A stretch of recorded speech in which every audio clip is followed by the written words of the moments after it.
As a hockey historian, just the other night seeing Bart's speech and then Kane's, how much appreciation and just witnessing that? What was that like for you?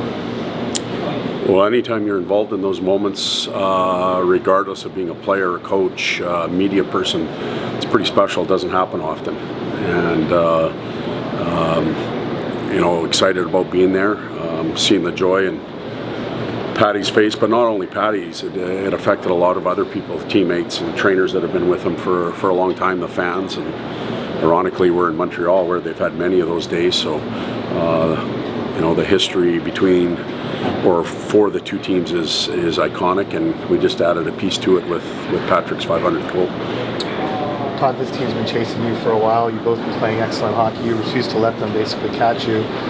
How have you, what kind of a shift have you seen in your group that's allowed you to sort of set the pace in this division in many ways for a while now? Well, I don't know if we're setting the pace. We're staying with the pack. We've played a couple more games than some teams around us, and I don't think that's going to change for anybody, really. Even if you're not in a playoff position, you're not out of it. So we've been able to stay with the pack. I think we're growing as a team. We're quicker to recover from bad spells and pull ourselves out of things. I think that's been a benefit for us. We're getting much better goaltending now. And as we all know, that's a big part of any team's success, not just the Red Wings. And I look at what happened here when they brought Fowler and it seemed to settle things down, and they've been winning a lot too. So it should be a good game tonight. Did your first meeting against these guys at home, when you got spanked pretty good, and I think you had some pretty pointed comments after the game, did that serve a purpose for that process for your team, you think? Well, you don't want to. You hate learning lessons the hard way. First game of the year. First game of the year, but you don't want to miss an opportunity. And our team, our organization, I believe at that time needed that. They needed to hear it. I think it was a jolt for our players. Something coming out of training camp. I thought we had a tremendous camp. I thought we were really ready to play that night, and obviously we weren't. So no better time than right off the bat to lay it on the line. And if we let it go for 10 or 12 games and we get the same results, it's hard to put the toothpaste back into the container. So we dealt with it. Was it the right thing, the wrong thing? I went with my gut that day, and here we are. What's the brand that's developed since? What is the brand of Detroit Red Wings hockey? What's consistent within that brand? Well, brand, I think identity might be the same thing that you could be looking for.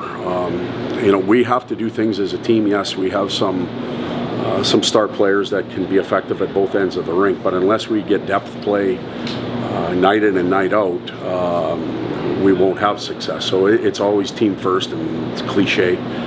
But then when we can play with pace and we're connected, again, a cliche, but pace and connected and check.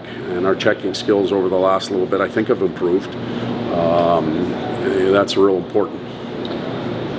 A team in some form of a rebuild always needs the young players to emerge at some point and reach their ceiling. Mosider seems to be a guy who is at least approaching that ceiling now and has really become one of the best defensemen in the league. What is the biggest difference that you see in him now than when you arrived initially as a coach? This is going to sound strange. I think he plays a little bit of a quieter game. He's not quite as active all over the rink. He lets the game come to him. Said this to the Detroit people. He's using his shot a lot more, which is heavy and accurate, and that allows him to be involved in more of the offense. But just simply letting the game come to him and then doing what he does. On nights when maybe it doesn't go as well, he goes and chases it, and he's all over the rink, and then he's not near as effective. What's the challenge of playing the Canadians?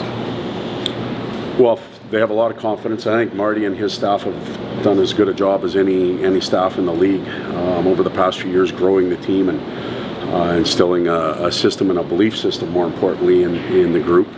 And as I said, Fowler's come in, and from kind of that day on, he's solidified that position and given them some confidence.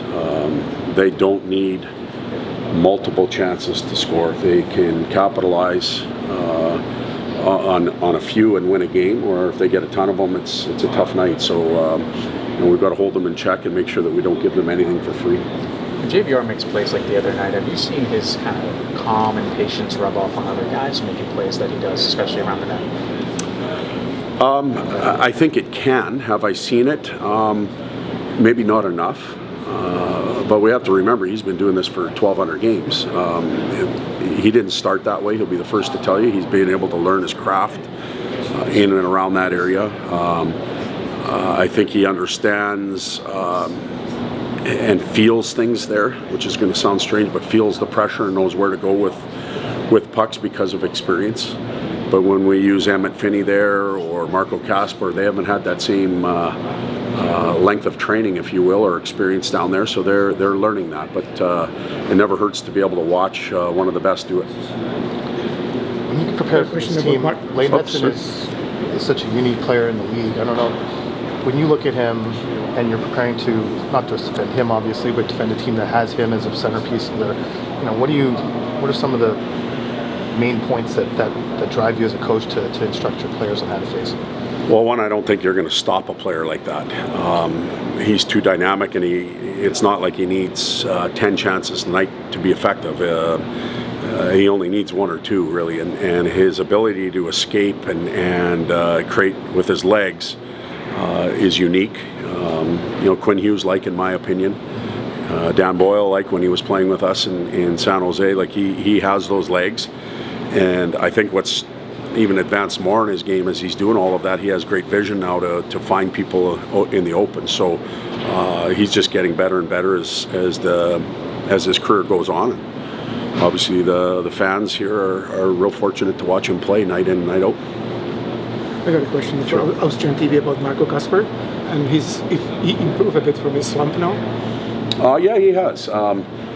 We just don't evaluate or take stock in what Marco does on paper, and what I mean by that is the goals and assists. There's a lot of other valuable things that you can bring to the game night in and night out, and sometimes the work done to score a goal doesn't get recorded. And Marco's been in a lot of those situations this year where a lot of other players benefit from his ability to create on the forecheck, loosen up pucks, maybe a block shot here or there, and they go the other way and they're rewarded. But when you pay close attention, to the game itself, he does have an impact on others' success.